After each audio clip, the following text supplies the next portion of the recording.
copyright video from PMP Bus World, bringing you all the best in bus, tram and trolley bus videos from Britain and around the world.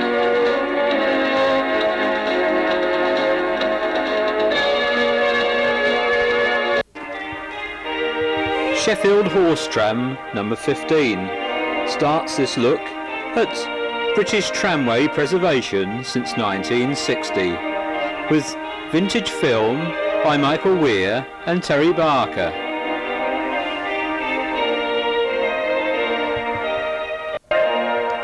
The National Tramway Museum at Crich in Derbyshire.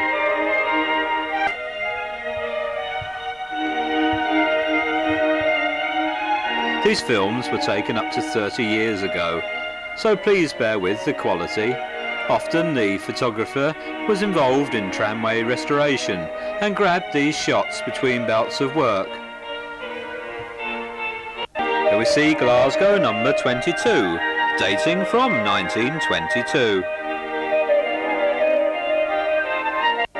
Passing to our left is Blackpool and Fleetwood number 2 of 1898.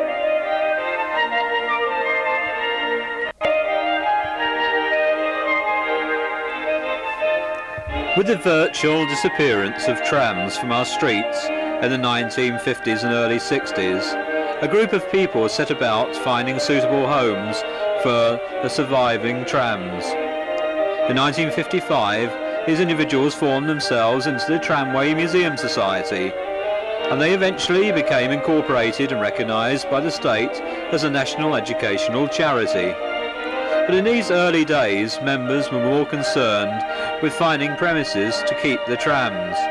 After an extensive nationwide search, premises were found at Crich in Derbyshire, on the site of a former middle railway which had been built by the great George Stephenson. Work in the site is developing and continues right through to the 1990s. Since the original establishment of the museum, over 50 trams were acquired, horse, steam and electric, from around the British Isles and overseas. From the outset it was decided that the museum wouldn't be merely a display of static exhibits, but would provide once familiar street settings, which added to the interest and educational value of the collection. These scenes were filmed in the early 1960s by Michael Weir.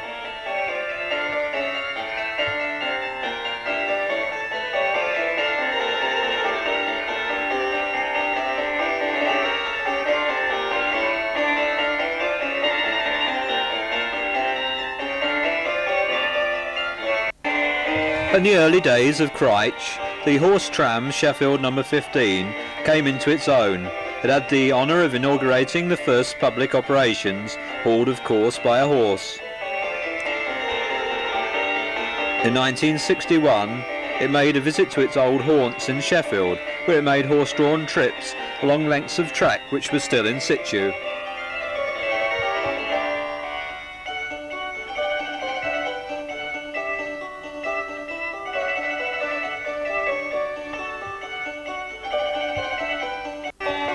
Peeping into the background now is Glasgow number 22.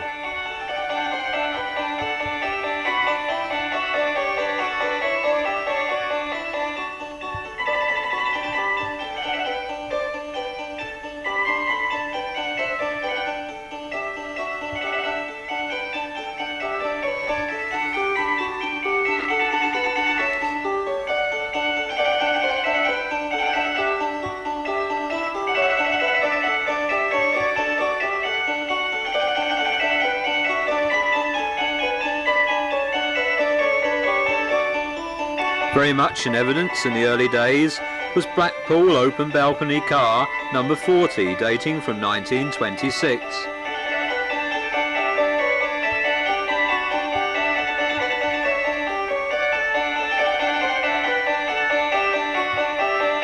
In this view we see the overhead wires being erected.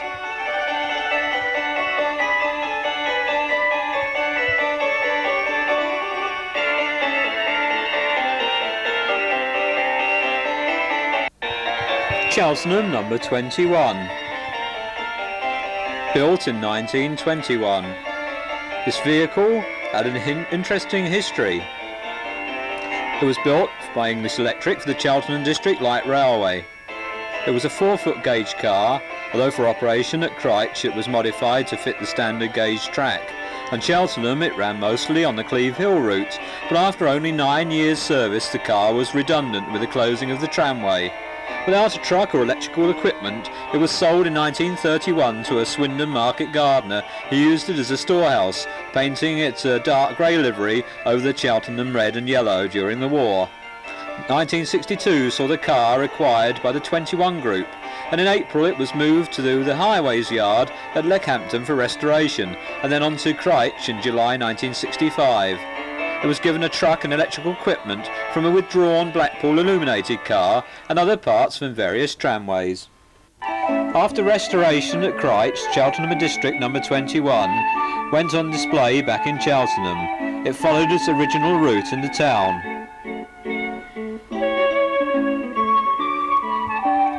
Back at Crich again.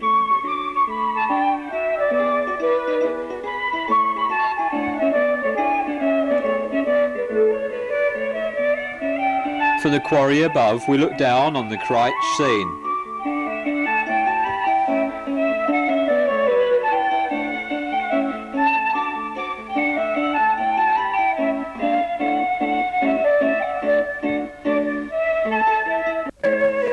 Blackpool and Fleetwood number 2, passing Southampton open topper number 45. This car has the distinction of being the first tram preserved. It had knife-bore upper deck seating, which was generally confined to the earlier varieties of horse car and wasn't widely perpetuated until the electric era, so it was something of a surprise to find knife boards still operating in Southampton well into the post-Second World War period. The continuance of this arrangement in Southampton was due to the medieval bar gate, which presented a problem to the Transport Department for many years.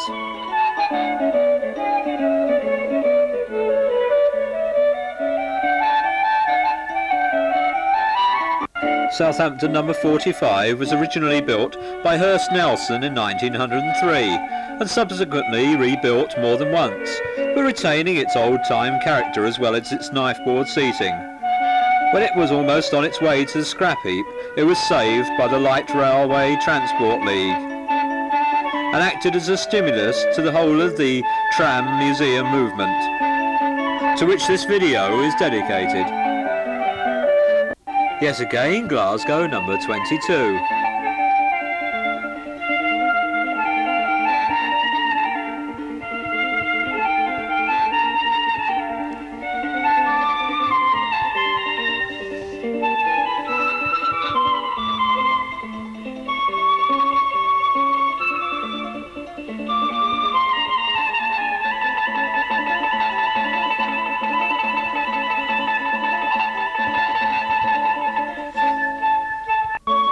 Sheffield number 510, one of 2 trams decorated for the city's last tram procession in 1960.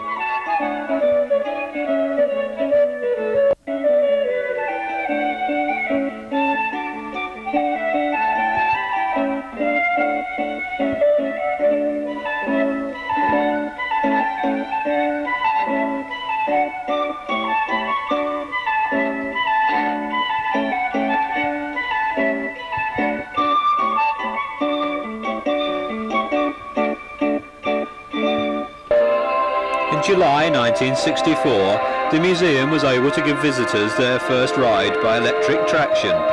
This milestone was only reached after tremendous effort had been expended in laying sufficient track work, erecting poles and overhead wire, and installing a power supply.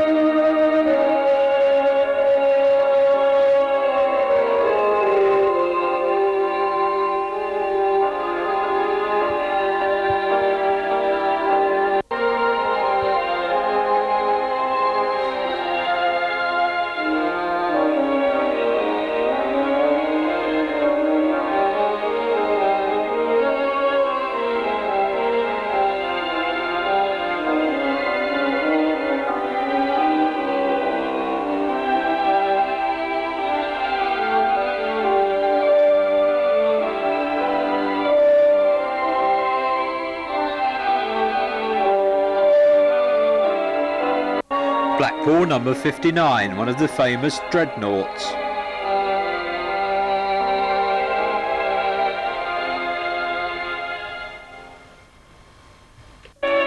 Prague number 180. This car was one of 15 built by Ringhofer of Prague. It was fitted with special equipment for running on the Charles Bridge over the Vltava. There was no overhead wiring on the bridge, which instead had surface contacts between the rails. It ran in Prague until 1949. It was then transferred to the Tramway at Olomouc, 40 miles northeast of Brno in central Czechoslovakia.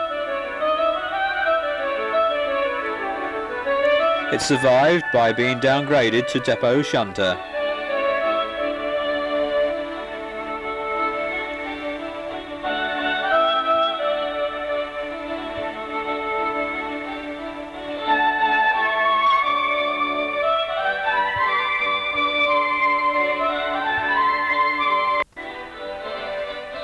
More scenes of Southampton number 45.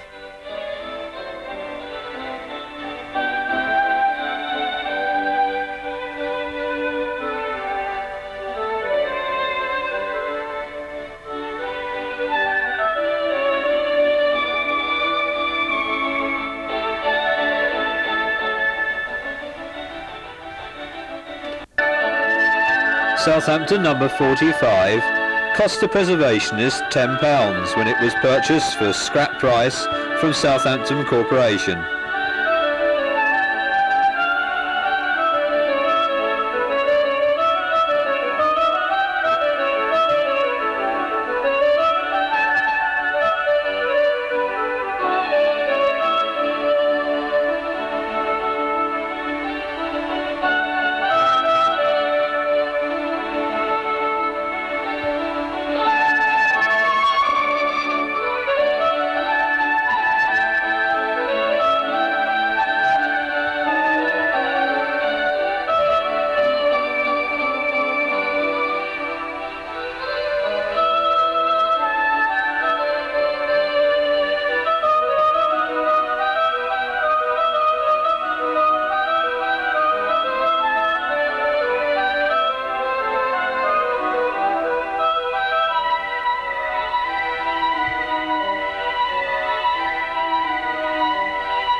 Blackpool number 59. This dreadnought was built by the Midland Railway and Carriage and Wagon Company.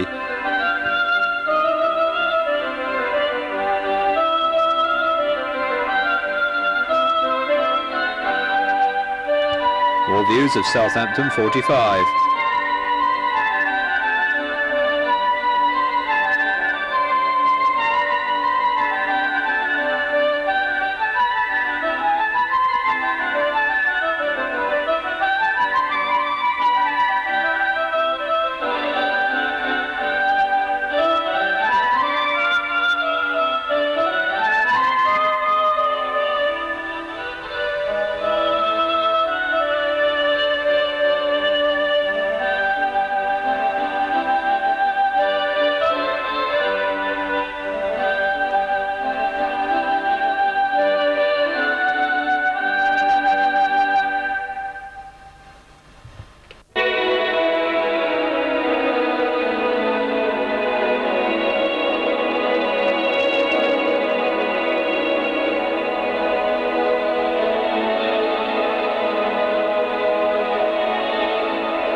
Witness the crowds that Crich attracted even in its early days.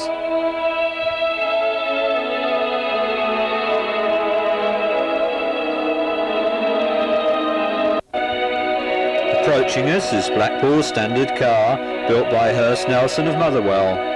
Originally an unvestibuled, uncanopied open topper, just before the First World War it was given a top cover. In the late 20s it was given a balcony top cover.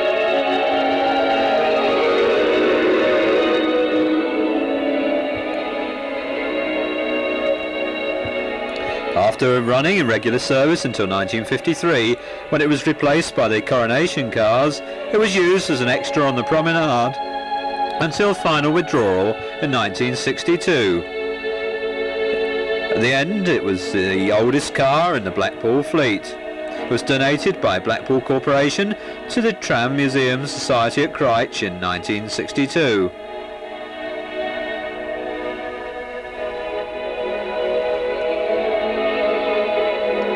Blackpool number 49 was used for the official inspection of the tramway by Mr. R.E. Cox, General Manager of Walsall Corporation, in July 1964.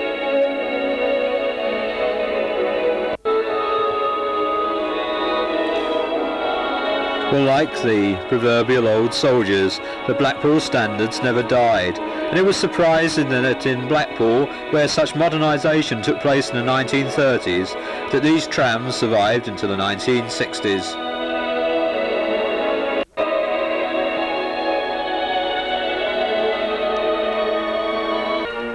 Sheffield 330, originally built as Bradford number 251 by English Electric.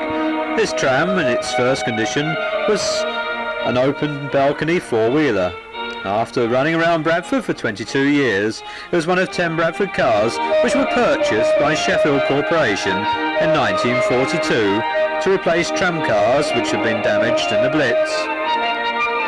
In Sheffield, it was converted to a totally enclosed car and re-gauged from 4 foot to 4 foot 8.5.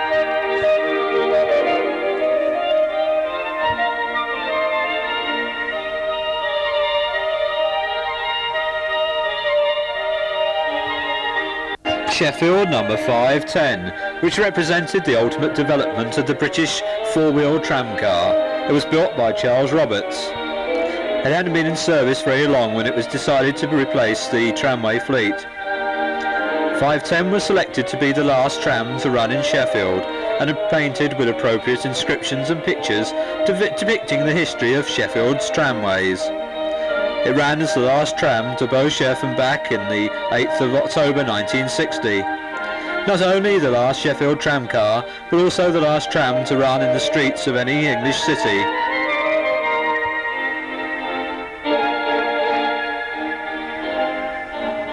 More shots of a Blackpool standard.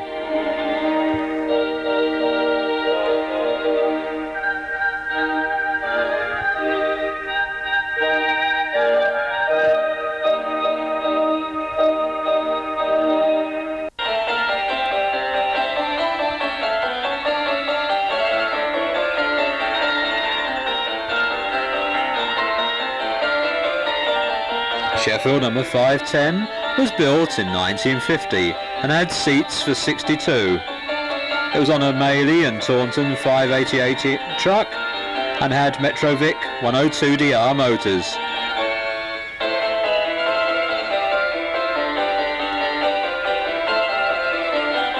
Blackpool standard passing to our left.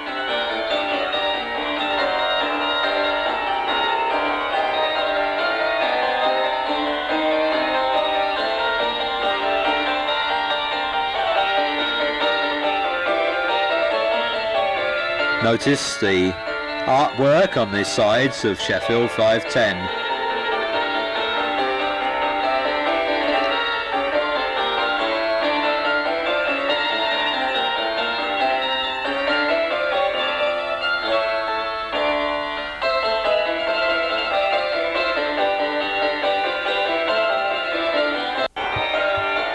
Gateshead number 5.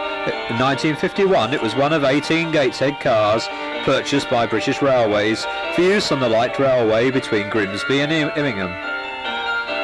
It lost its deep red livery for the drab British Railway Army Green livery and had its seating reduced from 48 to 44. As Grimsby and Immingham number 20, it ran from Pyewipe Depot until the line was closed in 1961. After being acquired by the Tramcar Sponsorship Organisation, it arrived in Crich in March 1963 and was restored as the Gateshead front exit car, built in 1927.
A typical New York streetcar, dating from 1939.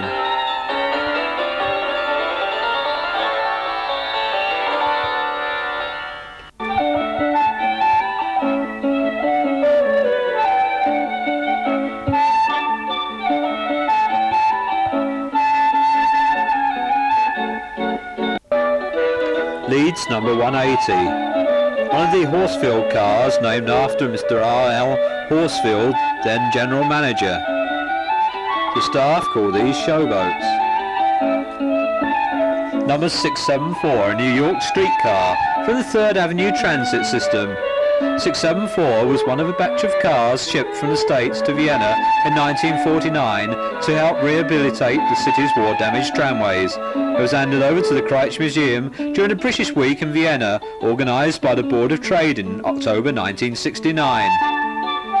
It was restored to its New York livery in the Crich Museum's workshops.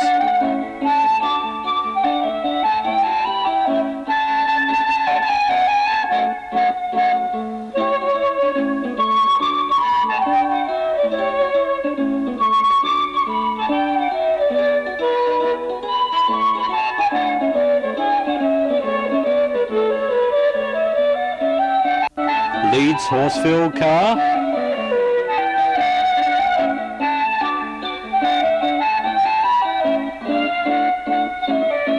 After receiving platform doors in about 1935, it became one of the last cars in Leeds to have a trolley pole, running on the Stamlingley route until December 1938, when it received a Fisher Bow collector. Early in the war, the truck was fitted with larger Hoffman roller bearings and slower motors, becoming a slow and very unpopular car until these features were replaced in April 1951. In 1949, the interior woodwork was stripped and completely repolished. This refurbishment influenced the choice of the car for preservation. Repainted in the red livery in July 1952, it was withdrawn from service in November 1957. And when other cars needed spares, they were taken from number 180. Next, the Blackpool open balcony car. This was the last open balcony car to run in public service in Britain.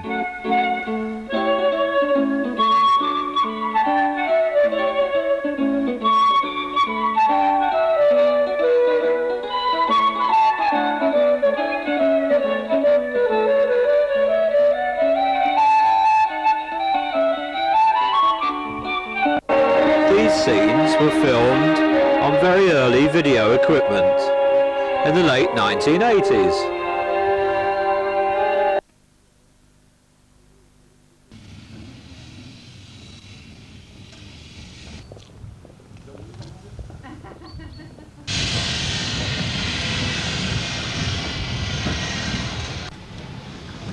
They make an interesting contrast with the cine film. Forgive the slight wobble in the middle of the picture, such was the nature of early video equipment.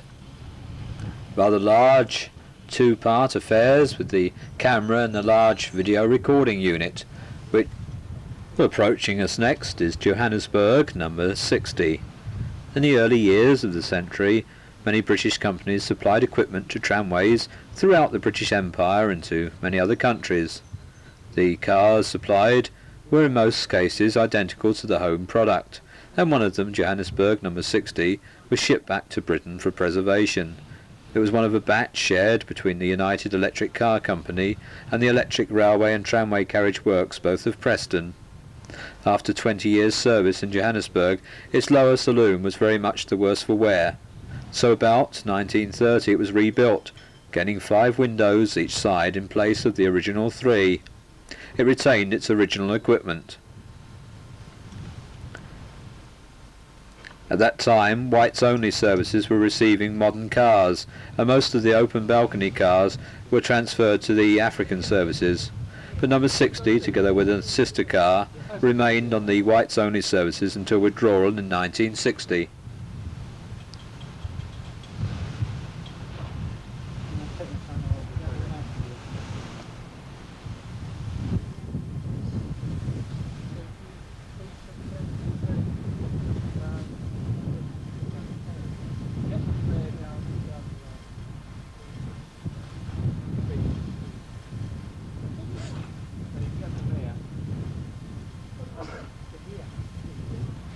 Southampton, number 45, you'll remember the first tram car in Britain to be preserved. Next, scooting by to the left, London County Council, number 106.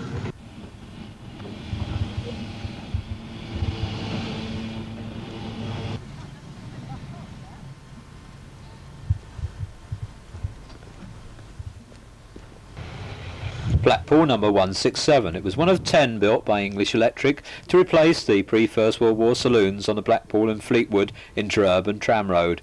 It was a comfortable car for the journey from Talbot Road station to Fleetwood, which took 38 minutes. For the first 5 years the car collected its current from an overhead pantograph mounted on a tower, but the sand and salt of the coastal atmosphere caused the graphite current collector to wear out very quickly, so a conventional trolley pole was fitted to the car in 1933, but the class continued to bear the name pantograph cars.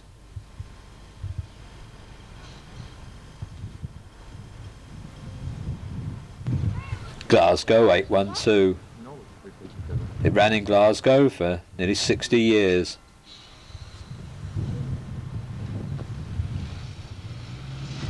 It was originally built at Coplow Hill as an unvestibuled, uncanopied open topper with a 6-foot wheelbase truck and longitudinal seating.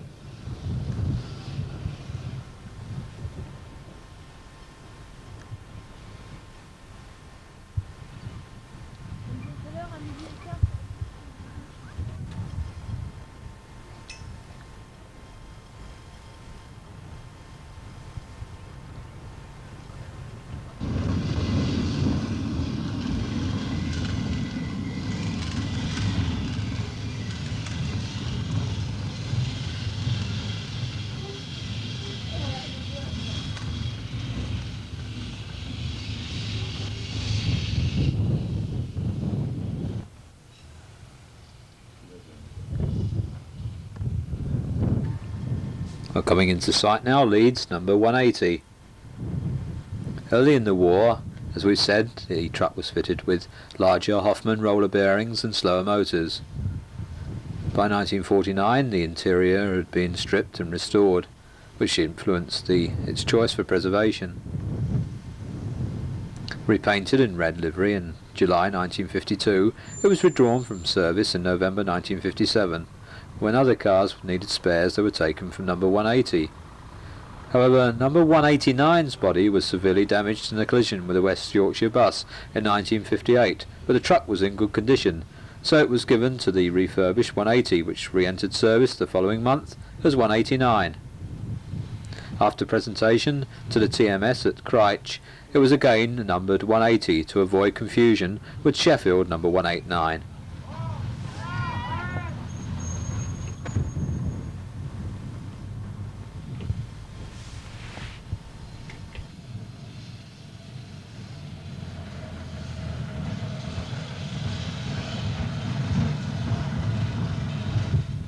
.330, the Sheffield rail grinder.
Prague number 180,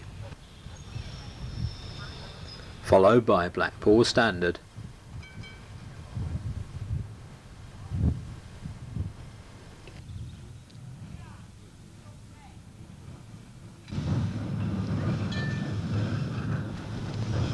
Well, coming into view next is Leeds number 602. Not only were Leeds 601 and 602 completely unlike any trams that had ever run in Leeds before, but their royal purple livery, in honour of the coronation of 1953 when they were introduced, marked them as something special. The bodies of the two cars were similar. They were built by Charles H. Rowe of Leeds, and they were central entrance single-deckers with tapered ends, with an overall length of almost 41 foot 6 inches.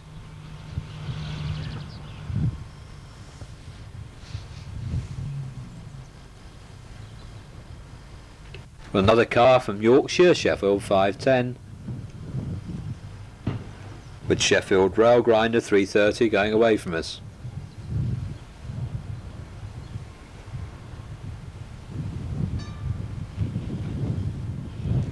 And a Blackpool pantograph car passing now into our screen from the right to left.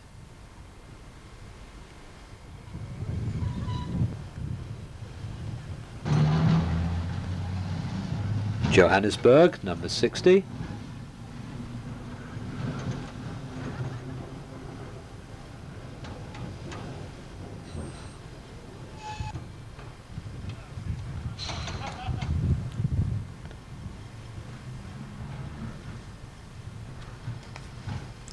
Well, coming into view next is Blackpool and Fleetwood, number 2, virtually a standard gauge version of the crossbench cars of the Manx Electric Railway.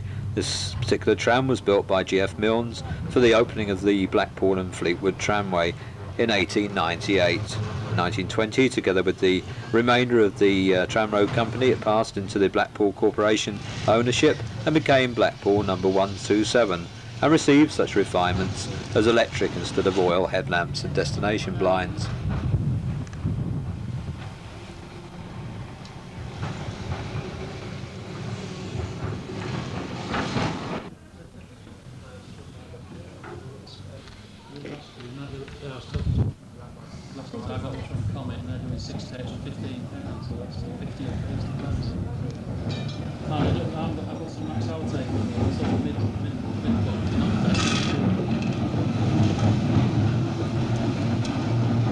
Passing under the bridge, Prague number 180. The bridge was a gift from the Bowes-Lyons estate, but the necessity to use interlaced track has restricted operations and perhaps has since been regretted. Well, back to Leeds 602.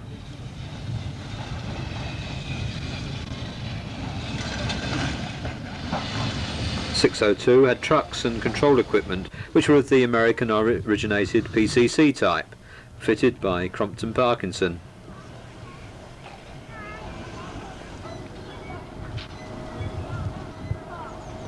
More views of Sheffield 510.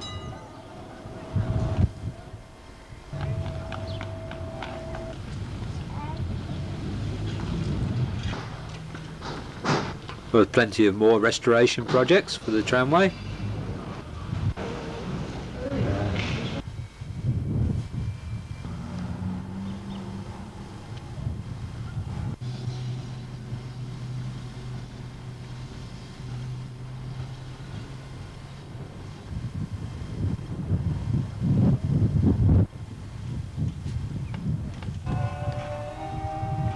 We'll let you take in these final scenes taken at the National Tramway Museum at Crich in Derbyshire.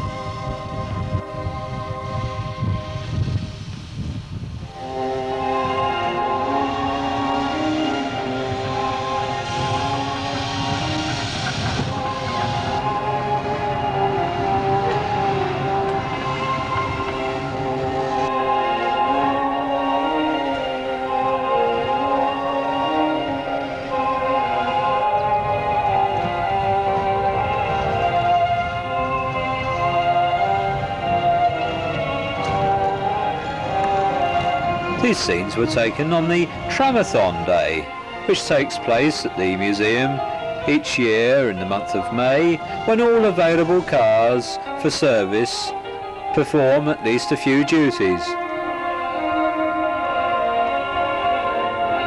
Blackpool electric locomotive of 1927.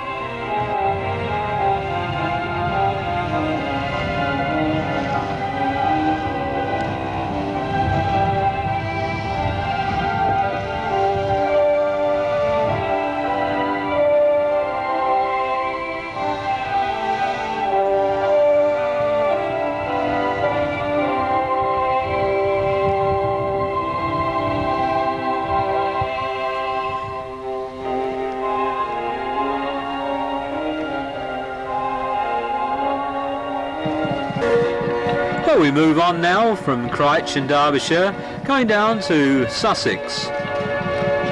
The Southern Industrial Archaeological Museum at Amberley, Chalk Pits Museum, represents the development of not only transport but all forms of industry in South East England.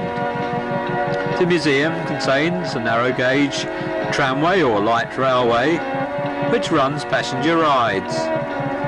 The museum has a large collection of industrial locomotives which will appeal to the tramway enthusiast.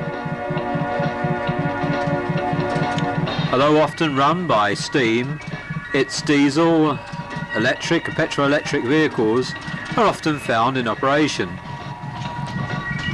Well, we'll let you enjoy these few minutes at the Chalk Pits Museum at Amberley in West Sussex.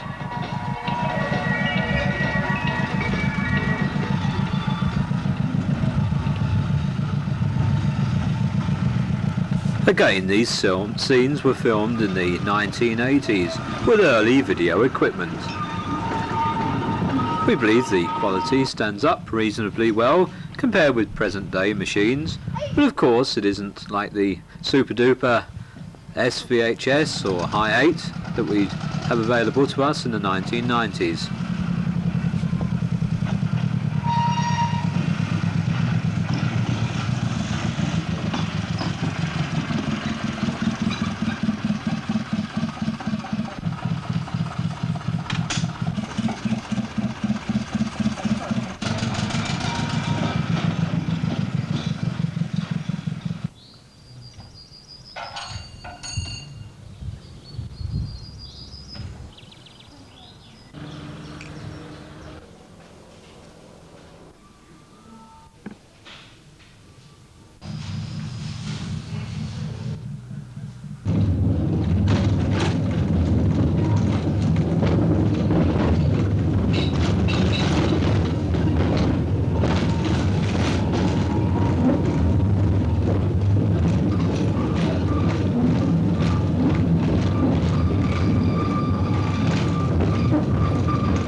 Well, we turn now to the West Midlands, to the Black Country Museum.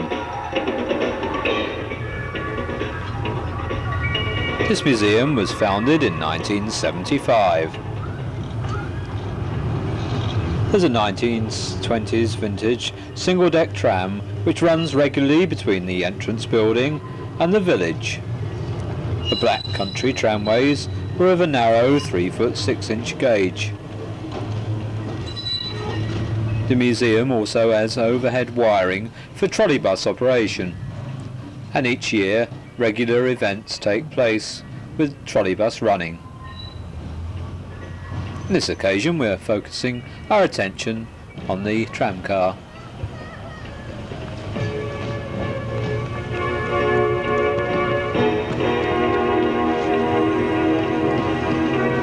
Again, these scenes were taken in the 1980s with early video equipment.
We leave the Black Country Museum in the West Midlands and head up to the northeast.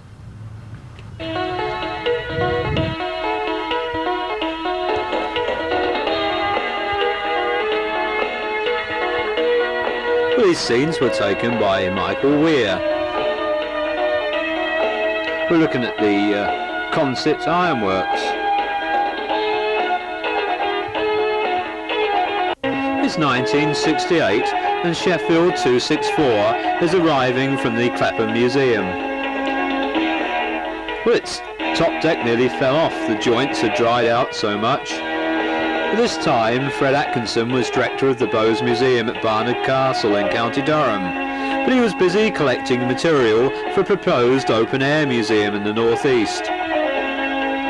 To assist him, several people, including Michael Weir, G. Hurst, S.A. Stadden and G.C. Potter, formed the Northern Tramway sponsored, as they felt that the proposed museum needed a method of transport around it.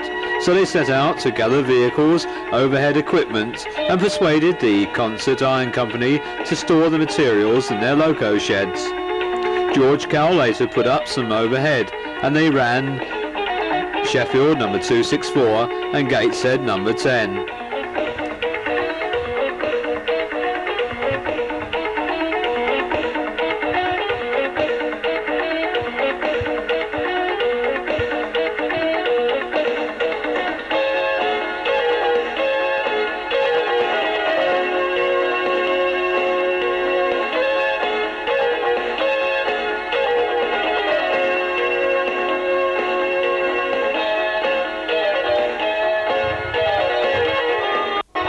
Well, there were two trams originally at the Beamish Open Air Museum, Gateshead number 10 and Sheffield number 342. Gateshead number 10 was built in 1925 at the Sunderland Road Works. It ran on the Gateshead tramways between Lowfell and Gosforth and Bentham and Newcastle until abandonment in 1951. It was then sold and ran as Grimsby and Immingham number 26 for a further 10 years.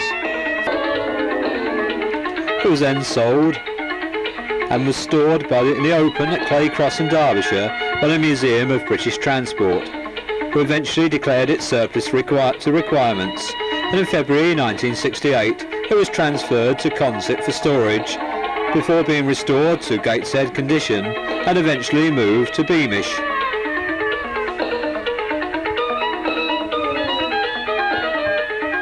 The other tram at Beamish was Sheffield number 342. This was built in 1907. When built, it was an open balcony car with a Mountain and Gibson truck, two GE 58 motors and a BTH B13 controller.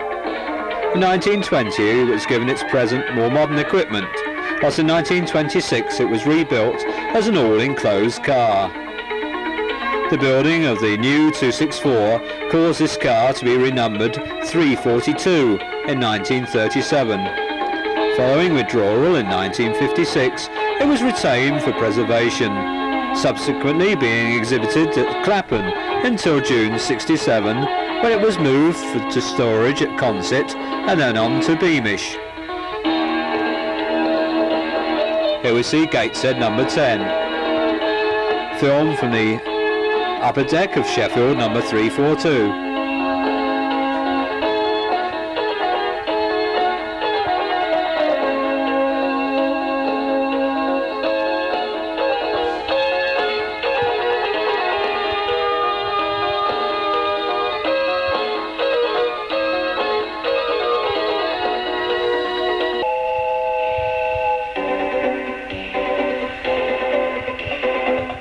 J21 at Rowley Station with four-set railway coach, ex-Somerset and Dorset Railway.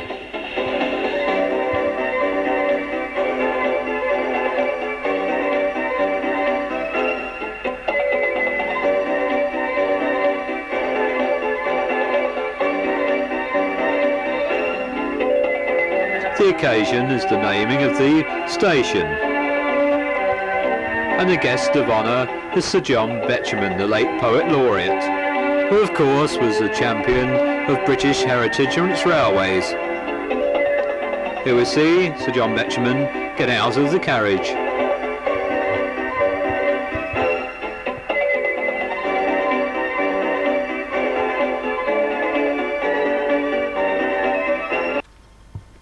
Well, unfortunately we don't have a recording